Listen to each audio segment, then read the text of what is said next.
Hello, my name is Carol Golden, and I am the Executive Director of the NAIFA Limited and Extended Care Planning Center, or the LECP, as we fondly call it.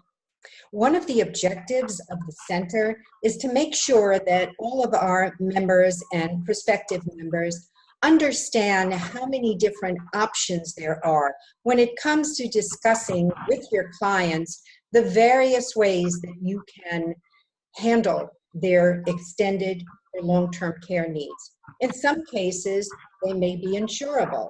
In other situations, they may not be insurable, or they may choose not to go the insurance route. So in order to be comprehensive in the way that we are approaching this topic, we have asked another expert to join us today. SHELLEY is the author of What's the Deal with Reverse Mortgages.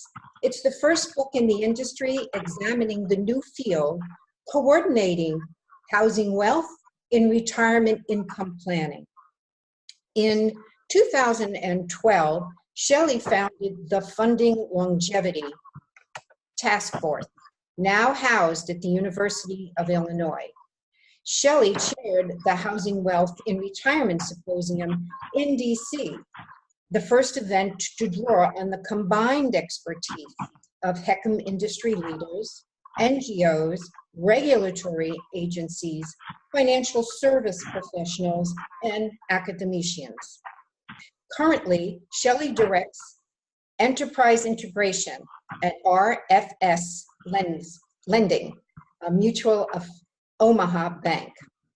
So without further ado, SHELLEY, I would like to ask you, I understand that the Funding Longevity Task Force has moved, but what can you tell us about that? Thank you, Carol, and thank you for having me. So the history is that back in 2012, the folks who are now at Mutual of Omaha Bank Mortgage noticed that there were some financial experts doing some kind of revolutionary work looking at ways to use the house as an asset to protect the portfolio in bear markets. So Tori Larson there asked me if I could bring the eggheads, as we affectionately call them, together and just have a conversation. And amazingly, the Illuminati showed up in San Diego, and we sat around a table and had a discussion about this alternative asset that 81% of American retirees have, which is their home. And so they decided to come together and form as a task force. So we operated as a task force from 2012 until recently. We accomplished our goals as a task force, and now we are delighted to be together again, but under the purview of Dr. Craig Lemoyne at the University of Illinois. And we have evolved from a task force to an actual academy of home equity and financial planning there at the University of Illinois. So very exciting development. Yes, it sounds very encouraging, very promising. And it also sounds as if more and more advisors are discussing reverse mortgages with their clients during the retirement planning interview, especially given we know what the kind of impact on a good, solid retirement plan an event, either expected or immediate or unexpected, that involves extended or long-term care, the impact is substantial. So we know that more of them are talking about reverse mortgages. What do you think has caused this change? Well, I think there's some specific things that we can take some credit for. Number one, Dr. Barry Sachs, a member of our academy, called FINRA and advised them that their advice on reverse mortgages was mathematically incorrect, because their advice on their website was to use a reverse mortgage only as a last resort, and that turns out mathematically to be the worst way to use a reverse mortgage. So we got that fixed up. And we were very, very pleased in 2018 that 3 broker-dealers removed their restrictions on discussing reverse mortgages. So we estimate that there's something like 25,000 more advisors in 2019 who are not prevented from having that conversation like they were in 2018.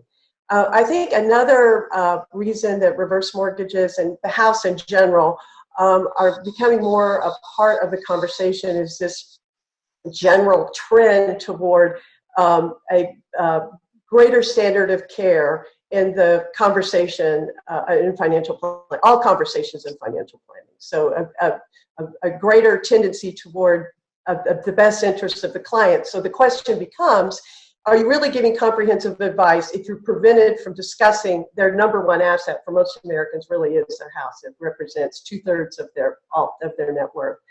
And then, Carol, I think probably the third thing is that, you know, housing at any age is so determinative of the way that you're living. I mean, particularly for young children, you know, where they're going to school, that kind of thing. But it's very, very important as people age.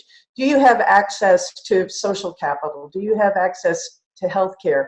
Is your living environment safe for your stage of life?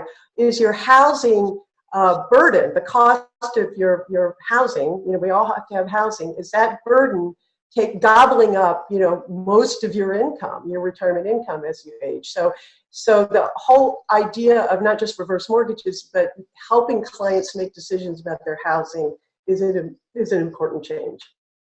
Yes, I would say, and I think a lot of us don't think about those things when dealing with retirement plans, and even, as you say, where it's a question of, is the house where they should be, etc. So those are very important points you just made. And I know that at the LECP Center, we're especially interested in how to fund care in retirement. So what are the experts saying about how reverse mortgages can do this for us? Yeah, well, you pointed out earlier that people sometimes come to the realization that they need long-term care insurance and they're not insurable. Or maybe they just think it's too expensive, or they just don't want to invest the money in it because they may not be able to use it. So a way to sort of plan for the contingency of needing long-term care is to set up a reverse mortgage contingency fund known as a line of credit. And that line of credit has a surprising feature to it, which actually keeps pace with the cost of money. And the great thing is if you don't use it, it just remains equity that's available to the heirs. So there are other ways to use a reverse mortgage to provide care. If you need long-term care in the home, in-home care, you can use a reverse mortgage to fund that. Or if the premiums for an existing policy are a burden as time goes on, you know, in your retirement, then a reverse mortgage can provide that supplemental income to lessen that burden. You know, I think most of us in the financial planning arena never realized that you could set up a line of credit. You know, I think many advisors and just consumers, the general public, think this is something you do fast and furiously. So I think your last point is probably new news to many of us. And I'm hoping, Shelley, that at the conclusion of this, that you will slowly give your contact information. People can go to LECP.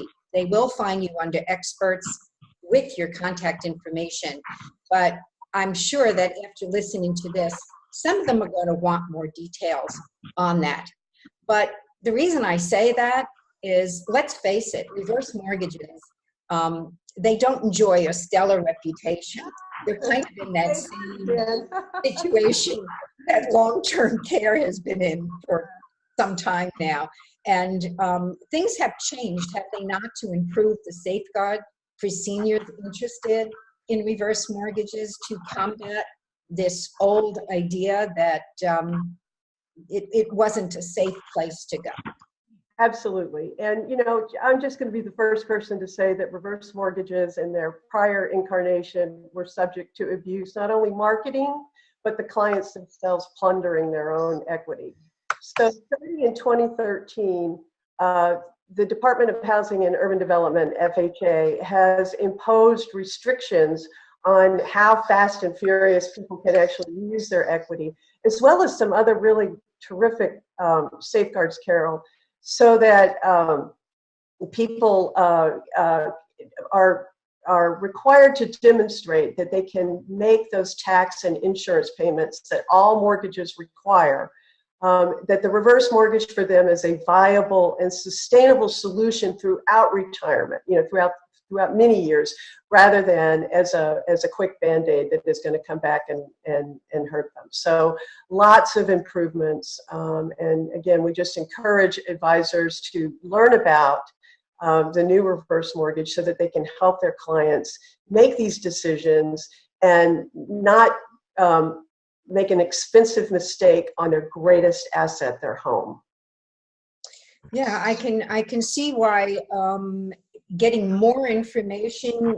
We mentioned a couple of organizations in the beginning. I'm sure that many of the advisors and people who are accessing the LECP Center would probably not know what HECM and how that is a regulatory agency.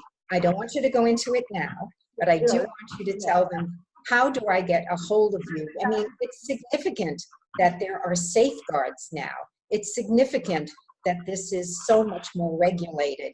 And it's significant that you, as a resource, and others at RFS Lending, can help them to really understand, what is this really today? What really are reverse mortgages compared to mortgages of the past, perhaps, where you were worried that they'd lose their house and these other things. So, reverse mortgage out there.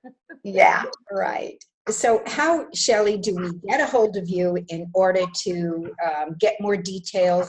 I know you've got your book, and I know that you've got a lot of public papers and other things that will really help an advisor understand, where does this fit in terms of planning, which is why planning is part of the LECP name. All right.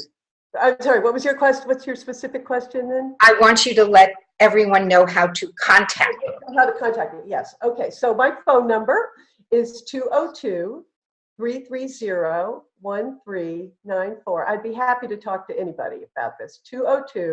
202-330-1394. And also, please feel free to go to either the Retirement Funding Solutions Mutual of Omaha website or the Academy of Home Equity and Financial Planning at the University of Illinois. Right. Now, they can, of course, go to the LECP Center, which is designed so that they can have direct contact and, not have to Google these things and such. So I would encourage those listening to access NAIFA. Start with lecp.naifa.org/subscribe.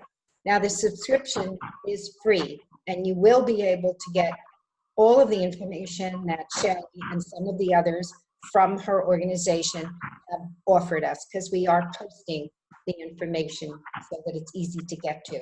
So, Shelley, I'd like to thank you for joining us today. I think you've given us a lot of questions that we'd like to ask, and I look forward to continuing our conversation another day. Thank you, Carol. Thank you.